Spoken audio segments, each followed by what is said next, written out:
상고하겠습니다. 고린도전서 9장 1절로 14절 말씀입니다.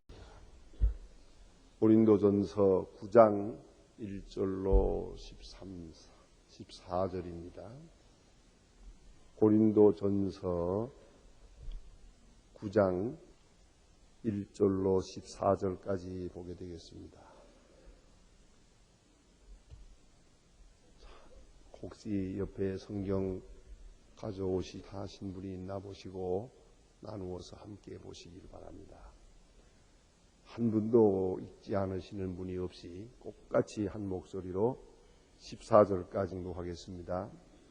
내가 자유자가 아니냐 사도가 아니냐 예수 우리 주를 보지 못하였느냐 주 안에서 행한 나의 일이 노예가 아니냐 다른 사람에게는 예도가 아닐지라도 너희에게는 사도니 나의 사도됨을 주 안에서 인친 것이 노인 나의 신문하는 자들에게 발명하는 것이 우리가 먹고 마시는 권이 없겠느냐 우리가 다른 주의 형제 게바와 같이 자매와 아내를 데리고 다니니 없겠느냐 어찌 나와 바나바만 일하지 아니할 건지 누가 다비장하고 병정을 다니겠느냐 누가 포도를 심고 그 실과를 먹겠느냐 누가 양떼를 기르고 그 양떼의 젖을 먹지 않겠느냐 내가 사람의 예대로 이것을 말하노니 율법도 이것을 말하지 아니하느냐 모아 율법의 곡식에 밟아 떠는 소에게 망을 씌우지 말라 기록하였으니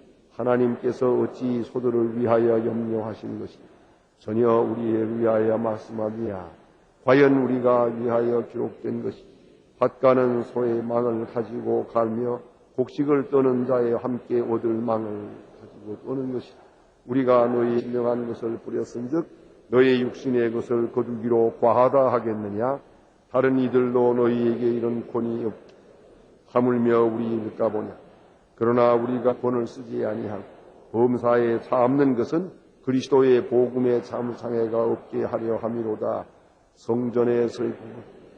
너희 성전에서 나갈 것을 먹으며 제단에서 모신 이들은 제단의 것과 함께 나누는 것을 너희가 알지 못하느니 이와 같이 주께서 복음을 전하는 자들이 복음으로 말미암아 살리라 명하셨느니라. 아멘. 여기까지 보았습니다. 오늘 본문 가운데는 사도 바울의 아주 개인적인 그런 변명의 말씀이 있습니다. 저는 이 성경을 읽을 때마다 느끼는 것이 있습니다. 복음 전하는 사람의 살아간 처신 참 어려운 것이다. 그런 생각을 합니다. 참 처신이 어렵습니다. 여러분 쉽게 말해서 우리 목사가 처신하기가 참 어렵다는 얘기입니다. 한번 쉽게 얘기해 볼까요? 아주 이렇게 소라하게 살면요. 어떤 사람은 겸손하다 그래요. 참 겸손한 분이다. 그렇게 말하지만은 또 어떤 분은 무능하다 그래요. 얼마나 무능하면 집안채도 없이 저렇게 살까 그런 생각을 하게 되고요. 또 그러면 좀 여유 있게 살아서 좀 이렇게 부하게 한번 산다. 그래 어느 목사님처럼 일부러 그래서 그렇게 한다고 그래요. 큰 다이아 반지도 끼고 막 그런데요. 그렇게 산다고 하면은 또 너무 사치하다죠. 또 그러나 또 좋게 보는 분은 그래 목사님이 남에게 복을 비는 분이니까 우선 자기가 먼저 복을 받아야지. 그렇잖아요. 자기도 못 받지만 누구에게 복을 비나? 그렇잖아요. 그러니까 그렇게 목사님 자신이 우선 잘 살아야 복 받을 자격이 있다. 복을 빈 자격이 있다. 그렇게 생각하는 사람도 있더라고요. 그래서 우리 목사님의 세계에서도요. 가만히 보면 이 두 주류가 있어요. 어떤 분은 다만 목사가 우선 잘 살아가는 거예요. 그래서 아주 당당하게 그래야 교인들이 그 예수 믿으면 잘 사는가 보다. 그리고 축복도 받고 따라가게 되지. 목사가 가난하고 병들고 비실비실하고 하면은 어떻게 믿고 따라가겠냐. 또 일리가 있단 말이에요. 그래서 옷 하나를 입어도 너무 좋은 옷을 입으면은 또 가난한 사람들의 마음을 상하게 하고, 또 그런가 하면 너 허한 옷을 입으면 또 부한 사람들 대할 때 또 그 신뢰가 되고, 그렇죠? 이 옷 하나 입는 것도 이거 참 처신하기가 참 어렵습니다. 이게 그거 같이 모든 일이 다 그래요. 우리가 스스로 낮추고 겸손하게 할 때 그 무슨 프리텐딩 하는 게 아니고 그런 척 하는 게 아니라 스스로 겸손하게 낮출 때 그 겸손한 것은 자기의 덕입니다만은, 그러나 신앙이 있는 사람, 인격이 있는 사람이 볼 때는 그를 겸손하지만 신앙과 교양이 갖추어지지 못한 사람이 볼 때는 저 사람은 무능하다고 그럽니다. 이렇게 봐버린 거예요. 그래서 아주 없으니 여기에요. 그것이 바로 문제라고요. 자, 우리 본문으로 돌아가 봅시다. 사도 바울이 본문에서 보면은 지금 고린도 교회를 향해서 또 고린도 교회 안에서 전해지는 그 소식, 나쁜 이야기 다 들으면서 지금 이 본문에 반영되어 있어요. 거기에 대한 지금 답변을 하고 있는 겁니다. 대답을 하고 있어요. 아주 어떻게 말하면 그런 생각도 들어요. 이 말까지도 안 해야 되는 데죠. 바울이 왜 이 말을 했나 싶어요. 네? 사실은 이 말도 안 해야 그게 좋은데 왜 이 말을 하셨나.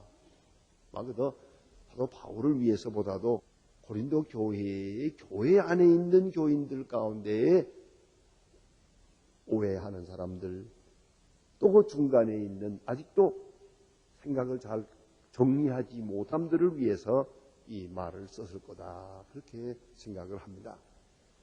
사도 바울 자기 자신을 위해서라면 분색하게 오늘 같은 이 말은 안 합니다. 안 하는 게 더 좋습니다. 그러나 그는 목회적 차원에서 이 말을 하게 됐고, 또 그렇게 말했기 때문에 또 오늘 우리가 이것을 보면서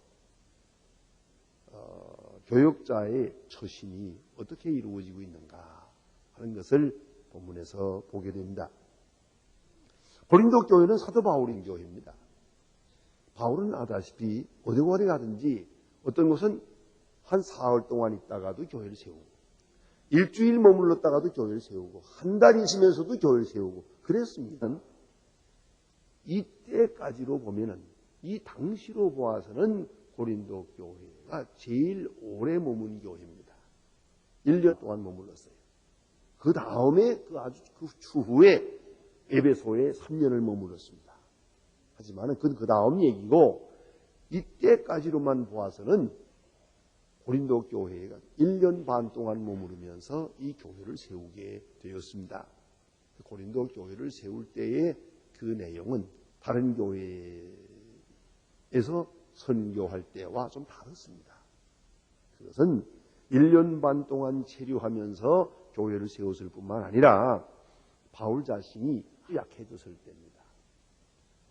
아시는 대로 우리 믿음도 아주 높이 오를 때가 있고 나서 내려올 때가 있지 않습니까? 우리의 그런 확신도, 우리의 용기가 백배할 때가 있는가 하면 어떤 때는 또 용기가 뚝 떨어질 때가 있습니다. 우리가 확실히 그걸 볼 수가 있잖아요. 높을 때가 있고 낮을 때가 있어요. 그런데 바울이 고린도 교회에 갔을 때는 용기가 가장 밑으로 떨어졌을 때입니다. 그 이유에 대해서는 아무도 확실하게는 말할 수가 없겠지만은 사도행전을 잘 이렇게 연결해서 그의 행적을 살펴보면 아덴 선교에서 실패했어요. 그는 어디 가나 교회를 세웠는데 교회를 못 세웠어요. 그런데 그 못 세우게 된 이유도 핍박이 있어서, 환난이 있어서, 감옥에 들어가서 매를 맞아서 그런 거 아니에요. 그런 것이 아니고, 그 고린도전서 2장에 나타난 것을 가만히 보면은 그가 인간의 철학적 지혜를 의지했던 것 같아요.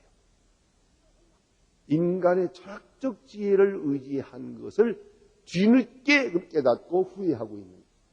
내가 이런 방법으로 하리라 생각했던 게 아니고, 본래 그가 철학을 공부한 사람이요, 아덴이 가고 싶었던 곳이요, 철학의 본산지거든요. 그래서 그가 아덴에 오는 동안 자기도 모르게 어느 사이에 순수한 복음적 방법으로 선교하지 못하고 철학적 방법을 썼어요. 인간적 지혜를 사용하게 됩니다. 그 결과로서 교회를 세우지 못했어요. 아마 뒤에 이것을 많이 후회한 것 같아요. 그래서 고린도 전서 2장에서는 분명히 말하기를 이미 다 공부했습니다만은 십자가 외에는 알지 아니하기로 정했다. 내가 너희 가운데 있을 때에 심히 떨었노라. 심히 떨었노라. 핍박 때문에 뜬 게 아니에요. 사도 바울은 핍박받으면 더 용기가 생기는 사람이에요. 체질적으로. 아무 핍박도 없는데 고린도 교회에 가서는 그가 심히 떨었어요. 용기가 없어요. 그래서 할 수 없이 복음을 열심히 전하다 보면은 예수 믿는 사람 생기고 예수 믿는 사람 그 집에 가서 유숙하면 되는 거예요. 예를 들면 빌립보 같은 데서 보면은 그가 복음을 전할 때에 복음 받아들인 루디아가 자기 집에 모셔서 자기 집을 교회로 세우지 않습니까? 그러니까 거기에 머무는 동안 대접도 받고 음식 걱정할 필요가 없어요. 그러나 선교를 시원치 못하게 하고 보니까 교인을 못 얻었고 교인을 못 얻으니까 먹을 것도 없잖아요. 그래서 그는 옛날부터 자기의 가정에 내려오는 하나의 기술이 있어요. 가문에 물려받은 기술이 있는데 그게 천막을 만드는 기술이에요. 옛날엔 천막 만드는 기술이 대단한 기술이었거든요. 그래서 천막 만드는 데 가서 요새 말로 말하면 천막 만드는 공장에 가서 얹혀서 그게 취직을 한 거예요. 그래가지고 천막을 만드는 중에 같이 만드는 사람하고 앉아서 얘기를 하면서 그게 바로 아굴라와 브리스길라예요. 이렇게 얘기하면서 그러니까 많은 사람을 모아놓고 큰 소리로 설교하고 당당하게 이렇게 하질 못하고 개인 전도를 한 거예요. 천막을 같이 만들면서 얘기를 했죠. 이 사람이 예수를 믿게 됩니다. 사실은 그 아굴라와 브리스길라는 대단한 분이라고 생각해요. 이렇게 가장 낮고 약해졌을 때에 사도 바울을 만났는데 그런데도 불구하고 그 바울을 위해서 아굴라와 브리스길라는 일생을 바칩니다. 그리고 심지어 성경이 말하는 대로 저들은 나를 위해서 목이라도 내어놓았나리래요. 대신 죽기라도 할 수 있는 그런 정도로 바울을 위해서 한 평생을 바칩니다. 그러고 보면 그건 정말로 훌륭한 분이고 그런 생각이 됩니다. 큰 권능을 행할 때에 큰 충격을 받으면서 바울을 만나고 바울을 통해서 복을 받고 크리스찬이 되는 게 아니고 바울이 가장 초라해졌을 때 그때에 그의 개인 전도를 들여 예수를 믿었다는 것은 이건 특별한 일이라고 생각을 해야 되겠다는 말씀이죠. 자, 그런데 이렇게 해서 한마디로 말해서 그는 고린도에 가서 전도할 때에 초기에 자비량하고 전도한 게 사실이에요. 자기가 벌어먹어가면서 자비량하고 전도하기. 이렇게 생각하면은 아주 겸손하고 검소하고 소박하지 않습니까? 그러나 이렇게 되는 동안에 사도권을 잃어버렸어요. 왜 권세. 이분이 하나님의 종이요 하나님의 택하신 일꾼이라고 하는 그 위상이 땅에 떨어졌어요. 디그니티가 없는 거예요. 이걸 잃어버렸어요. 그래서 고린도 교회에서는 문제가 많아요. 고린도 교회가 부흥되고 은혜에 충만할 때는 아무 문제도 없는데 고린도가 분쟁하게 되니까 그때는 장점을 보지 못하고 단점만 보는 때가 되죠. 이럴 때 시비가 벌어지기로 드니까 바로 이것들이 다 새삼스럽게 문제가 돼요. 바울을 높이 존경하고 바울을 지지하는 동안은 문제가 없는데 존경이 없어지고 시비가 벌어지니까 약점만 들추는 거예요. 그 약점 중에 여러 가지가 있지만은 중요한 것은 이거예요. 바울은 사도 자격이 없다. 그러니까 혼자 돌아다니고 자비량하고 다니고, 자비량 하려면 끝까지 자비량하지. 또 중간에는 또 그 다음에는 또 자기가 오히려 돈을 받았거든요. 돈을 받으니까 또 이제 또 왜 받느냐? 처음에는 안 받더니 왜 지금 받느냐? 또 이렇게 된 거죠. 아주 시비해요. 여러 가지 비난이 왔어요. 사도 바울은 마음이 아팠어요. 그러니까 바울이 복음을 전하기 위해서 사도 바울이 친히 말하는 것처럼 복음에 아무 장애가 없기 위하여 이렇게 겸비하게 복음을 전했는데도 불구하고 자격이 없어서 부인 같이 다니지도 못하고 혼자 다니고 또 당당하게 다니지 못하고 이렇게 비장하고 다니는 초라한 전도인에 불과하다. 이렇게 비난이 나오는 거예요. 바울이 마음이 아팠어요. 언제나 겸손한 자는 수위 여김을 받을 수가 있어요. 또 겸손하게 되면 어떤 때는 완전히 무능하로 취급한다고요. 그걸 우리가 각오해야 되겠죠. 자, 그럼 오늘 본문에서 생각해야 될 중요한 문제를 보십시다. 그것은 사도입니다. 오늘 여기 내가 자유자가 아니냐 사도가 아니냐 하고 이제 사도권에 대해서 말하는데 그 사도라는 게 뭐냐? 아포스톨로스, 영어로 아포스톨, 사도라고 하는 것은 중요한 의미가 있습니다. 이건 특별한 겁니다. 사도라는 것은 네 가지 자격을 갖추어야 됩니다.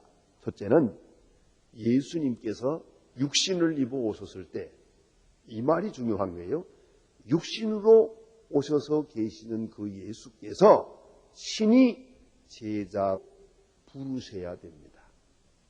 예수님으로부터 신이 부름을 받아야 한다는 거예요. 네가 나를 따르라. 이렇게 부름을 받아야 하는 것이고, 두 번째는 예수님의 공생활 3년 동안의 생활에 동참해야 됩니다. 그래서 예수님과 함께 먹고 자고 말씀을 배우고 같이 여행도 하고 3년 동안의 예수님의 생애를 몽땅 함께 경험을 했어야 됩니다. 이 두 번째 자격이요. 세 번째는 부활하신 예수를 만나보아야 됩니다. 그런 의미에서 가룟 유다는 사도가 못 됩니다. 부활하신 예수를 못 만났으니까. 그래서 부활하신 예수를 만난 것이 가장 중요합니다. 부활의 증인이 되어야 되니까요. 그 다음에 네 번째는 하나님께서 그를 특별히 지명했다는 그 확실한 증거로서 이적을 행하는 것이 있어야 됩니다. 이적이라고 하는 표적이 있어야 됩니다. 이렇게 네 가지가 갖추어서 사도입니다. 이런 것을 가만히 보면은 이건 누구냐 하면 이건 바로 12제자를 말하는 거거든요. 12제자요. 왜? 가룟 유다 하나만 빠져요. 11제자가 사도란 말이에요. 엄격히 말하면 11제자만 사도예요. 그런데 바울도 사도입니다. 속인 사도지만은 아무래도 두 가지가 조금 모자라요. 하나는 예수님이 직접 부른 사람이 못 돼요. 예수님을 만나긴 했지만 부활하신 예수를 만났어요. 생전의 예수를 만난 일이 없어요. 예수님의 3년 동안의 생활에 동참하지 못해서요. 요거는 좀 부족하거든요. 그래서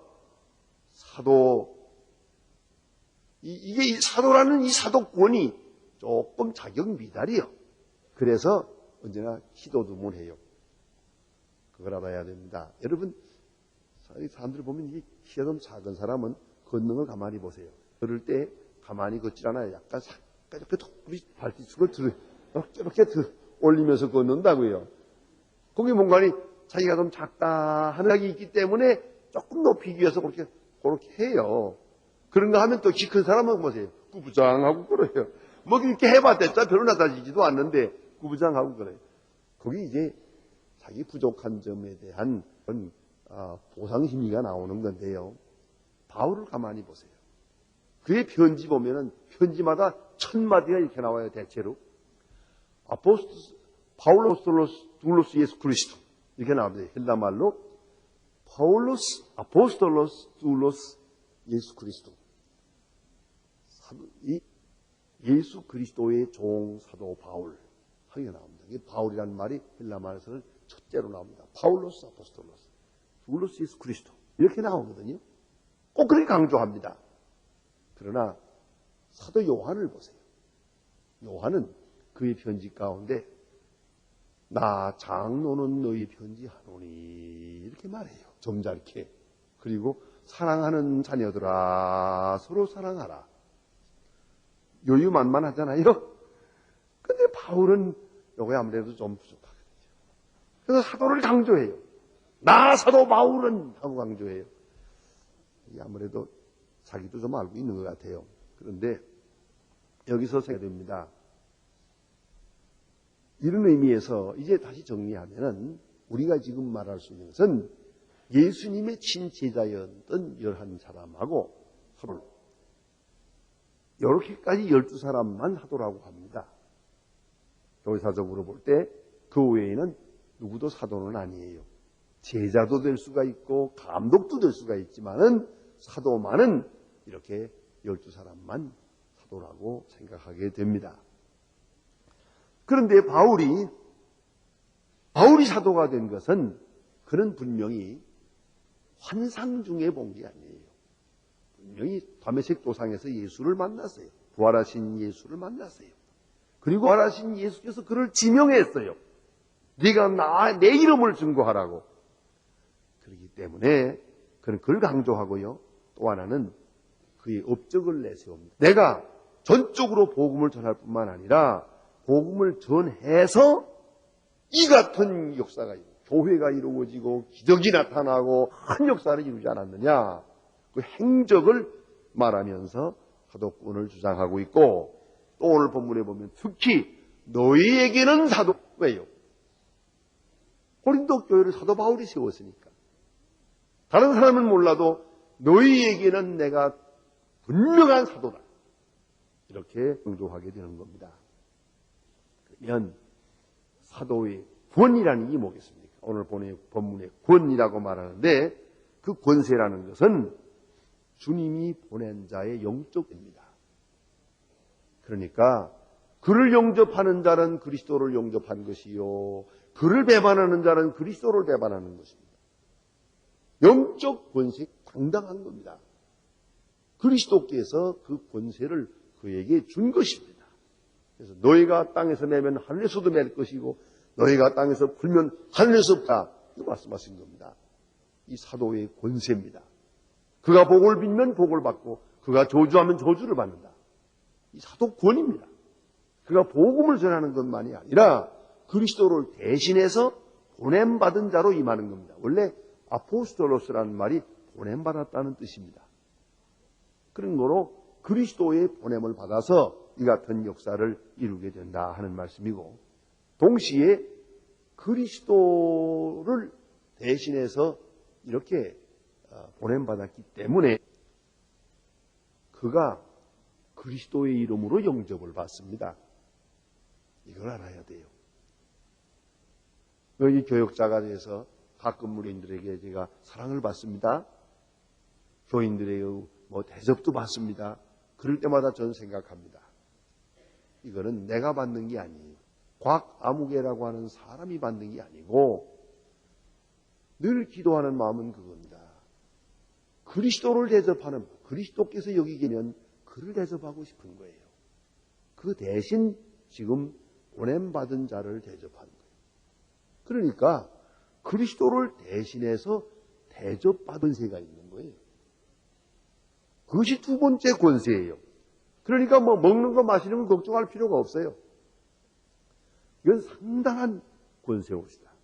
이런 권을 가지고 있고 또 하나는 오늘 이 본문에 나타난 대로 아내를 동반할 수도 있어요. 혼자 다닐 것도 없지요. 가족과 함께 다닐 수 있고 아주 당당하게 이렇게 다닐 수도 있다. 이것이 바로 사도의 권입니다. 그래서 아마 베드로가 그랬던 것 같아요. 이런데 이제 지방 이렇게 여행을 할 때는 부인을 동반하고 다니는 일이 있은 것 같아요. 그러니까 베드로는 저렇게 사도니까 부인하고 동반하고 다니면서 이렇게 대접도 받고 축복도 하고 이렇게 되지만은 바울은 이게 사도가 못 되니까 혼자 다니고 자비량하고 다니고 키는 조그만 사람이 이게 아주 시원찮다. 이렇게 된 거란 말이에요. 이 사도 바울이 이런 비난을 받을 때 참 마음이 아팠던 것이죠. 그래서 오늘 여기에 이제 그것에 변증을 하게 됩니다. 자, 여기서 이렇게 말합니다. 병정이 자비량하고 다니겠느냐? 병정, 군인이란 나라를 위해서 싸우기도 하지만은 나라로부터 당당히 얻어먹을 권리가 있어요. 그렇지 않습니까? 옷도 먹을 다 나라로부터 받거든요. 그와 같다.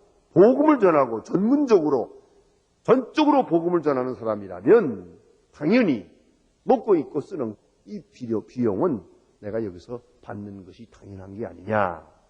이런 말을 하게 되고 바울은 초기에 분명히 자비량하고 했습니다마는 그러나 이제는 내가 복음을 전하면서 얼마를 받았기로서니 이것이 왜 시비의 문제가 되느냐 하는 것이 본문의 내용입니다.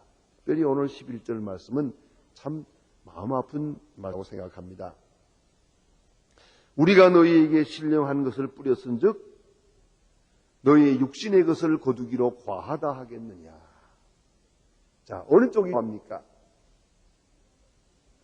돈 얼마가, 물질 얼마가 중요합니까? 복음이 중요합니까?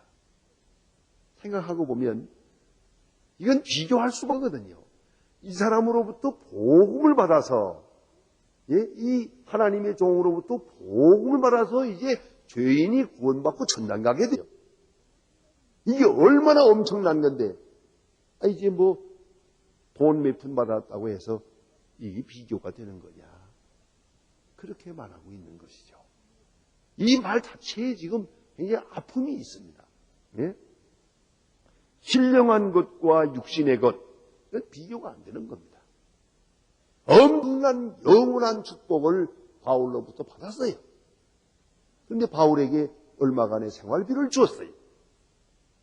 바울은 이제 이 생활비를 받았다고 해서 그래 내가 신령한 것 주고 육신의 것을 받았다고 해서 과하다 하겠느냐? 이 비교가 되는 얘기냐? 이렇게까지 말하는 것은 아마도 상당히 바울의 마음속에 섭섭함이 있어서 이런 말을 하게 된 것이다 하는 말입니다. 중요한 것은 이런 말을 하게 만들었다는 게 중요합니다. 고린도 교회가 바울을 비난해서 바울이 이 말을 하게끔 됐단 말이에요. 이런 생각까지 하게 만들었어요. 이런 분위기가 바로 근본적으로 문제가 된다 하는 말이고요. 또 하나 있습니다. 12절 말씀은 다른 이들도 너희에게 이런 권을 가졌거든. 다른 이란 말은 사도 바울과 야고보나 사람들을 말하는 거예요. 요한이나 이런 사람들을 말하는 건데 다른 이들도 이런 권위를 가졌거든. 하물며 우리일까 보냐. 왜요? 다른 분들은 방문객이에요. 베드로가 여기 왔다면 한번 슬쩍 다녀가는 거예요. 예? 며칠 동안 방문하는 것이고 나는 너의 교회를 세우지 않았느냐. 1년 반 동안 진 핍박을 받아가면서 애를 써서 교회를 세웠다. 그런데 잠깐 다녀가는 분은 대접하고 처음부터 끝까지 수고 나에 대해서는 비방을 해야 되느냐 하는 것입니다. 그래 다른 이들이 권위를 가지고 한다면 우리일까 보냐. 그 다음 말씀이 중요합니다. 그것은 12절 하반절입니다. 이런 권을 가졌거든 하물며 우리일까 보냐. 그러나 우리가 이 권을 쓰지 아니하고 범사에 참는 것은 그리스도의 복음에 아무 장애가 없게 하려 함이로다. 이 결론. 예? 권을 다 쓰지 않는다. 내가 당당하게 얻어먹을 수 있고 받을 수 있고 또 부인을 동반할 수도 있고 큰소리 칠 수도 있고 하지만 아니 권을 다 쓰지 않겠다는 것이죠. 그리고 참는다는 거예요. 이건 목회적인 내용이다. 좀 비방을 하더라도 참고 그런 거 대접 못 받아도 상관없어요. 잘 참았단 말입니다. 예? 잘 참고 견디단 말입니다. 이 문제가 되죠. 이 참는 것을 참 귀하게 여기질 못하고 참는 것을 비방하고 있단 말이에요. 수위 여기고 있단 말이에요. 이 복음을 위해서 참고 있는 건데 이걸 무능해서 참는다고 생각을 하고 있단 말입니다. 바로 여기에 사도 바울의 아픔이 있는 것이옵시다. 여러분 가만히 보세요. 부모와 자녀 관계에도 부모가 자녀에 대해서 참습니다. 부모가 수고 많이 했어요. 자녀에서. 그러나 자녀들이 부모에게 잘못한다고 해서 그때그때마다 노여워하고 섭섭해하고 말하는 게 아니거든요. 조금 섭섭해도 참죠. 어차피 나는 준 편이니까 다 주고 끝내리라 생각을 하죠. 아마 부모들 가운데 섭섭히 여기는 사람 많죠. 그래도 참는 거예요. 그와 같은 마음이요. 어버이의 마음이고요. 또 이건 목적이 있는 인내올시다. 오금의 장애가 없게 하려 함이로다. 오금의 장애가 없게. 복음 전파에 손해보지 않기 위해서.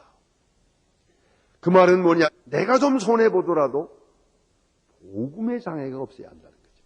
몇 가지를 생각해 봅니다. 먼저는 복음을 전하고 생활비를 받았는데 잘못하면은 생활비 받기 위해서 복음 전한다는 말을 듣기가 쉽거든. 그런 거로 받는 데 대해서 내가 신경을 안 쓰겠다는 얘기죠. 섭섭히 하다든가 그런 생각을 가져서는 안 되는 거죠. 그래서 제가 교육자들 사람들한테 늘 얘기합니다마는 교육자는 사양하지도 말고 불만하지도 말고 그 사양도요. 마치 잘못하면 사양하면은요. 작아서 사양하는 것처럼 생각. 그러니까 안 돼요. 뭐 좋은 것이건 나쁜 것이건 큰 것이건 작은 것 상관 안 해요. 다 감사한 마음으로 받고 사양하지 말아야 되고 또 하나는 불만하지 말아야 되고 없다고 불만할 것도 없고 작다고 불만할 것도 없어요. 제가 지금 옛날이진다 옛날 얘기가 됐습니다마는 제가 인천에서 옛날에 목회할 때요. 그 사택이라는 것이 원치 않았어요. 사택에 비가 새요. 주룩주룩 새서 그 다라이 갖다가 왔어요. 기스도 갖다 놓고 그렇게 지냈어요. 그러나 제가 집사님한테 전화를 걸어서 이 비 셉니다. 수리하세요라는 말을 안 했어요. 그거 말하는 것도 불만하는 것 같잖아요. 샘은 새는 대로 살지 모르고 그냥 지냈어요. 그러던 중에 어느 날 비 오는 집사님 몇 분이 왔다가 보고서 깜짝 놀라서 가서 얘기해가지고 수리했어요. 그 비가 셉니다. 이거 수리해야겠습니다. 그 한도 언젠가 어딘가 내 마음속에 꼭 불평하는 것 같고 불만해하는 것 같아요. 그렇게 들려지고 그렇게 내 마음이 그래서 안 했어요. 많은 대로 적으면 적은 대로 아직도 다라이가 많은데 뭐 아직도 뭐 비가 얼마든지 이들이 치워가면서 그렇게 됐어요. 그런 마음이에요. 복음의 장애가 되지 않겠어요. 내가 편하려고 목회하는 거 아니에요. 돈 벌려고 목회하는 게 아니란 말이에요. 그걸 분명히 하자는 거죠. 의사가 수술을 합니다. 어디까지나 수술 돈 받죠. 그러나 이게 조금 생각이 잘못돼가지고 돈 받기 위해서 수술하면 어떻게 돼요? 어떤 경우에 그런 시험이 빠진다요. 요건 짤 수도 있고 안 짤 수도 있거든요. 안 째고 약 한 봉지 주면 돈 못 벌고 째면 돈 벌고요. 요렇게 아리송할 때가 있을 거란 말이에요. 예? 그걸 째자까지 거 뭐. 요건 돈 벌기 위해 째는 거거든요. 그와 같아요. 그러니까 이러면 방법이 목적을 배반하는 거예요. 좋은 뜻으로 했지만은 무엇을 위해서 무엇을 했느냐는 거죠. 우리가 복음을 전하고 복음을 전하다 보니까 우리가 교회로부터 사랑을 받고 생활비도 받아요. 그러나 생활비 받기 위해서 교역자가 되는 건 아니에요. 그건 분명하거든요. 그래서 복음의 장애가 되지 않게 하기 위한 것이다. 그런 말입니다. 네덜란드의 철학자 스피노자라고 하는 분이 있습니다. 1632년에 있었던 분인데 대부분의 철학자들이라는 건 대개 대학에서 강의를 많이 했죠. 그러나 이 사람은 철학자이지만도 대학에서 강의를 안 했습니다. 그리고 책을 쓰고 그랬는데 이분은 쓰는 안경 렌스를 깎는 안경사로 평생을 삽니다. 안경을 만들면서 돈을 벌어서 사고. 그러니까 가난하죠. 가난하고 어려워요. 그러면서 가끔 출강을 하고 그리고는 책을 많이 썼어요. 유명한 철학자가 되는데 어떤 날 대학 총장이 와서 우리 대학에 와서 강의해 주십시오. 그러면은 이런 고생 안 해도 되고 넉넉히 생활비도 받고 시간도 많고 그러면은 좋은 책을 많이 쓸 수도 있고 그럴 테니까 오십시오. 하고 했는데 스피노자는 대답하기를 그렇게 하면 나도 편할 줄 압니다. 그러나 나는 내 생각은 이게 되고 속박을 받게 되고 자유로울 수가 없습니다.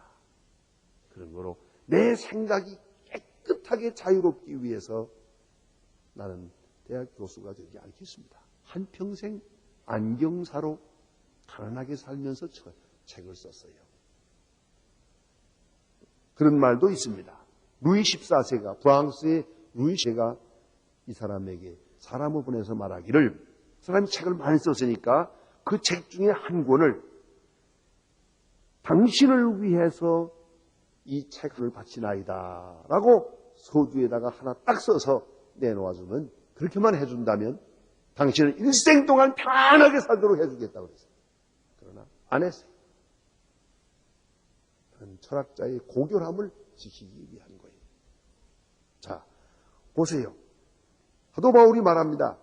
복음에 아무 장애가 위하여 혹이라도 돈 벌기 위해서 먹기 위해서 대접받기 위해서 이런 것 때문에 복음 전한다는 말 그런 걸 들어서도 안 되겠고 그런 생각이 나서도 안 되겠고 그래서 나는 이렇게 살았다 하는 것입니다.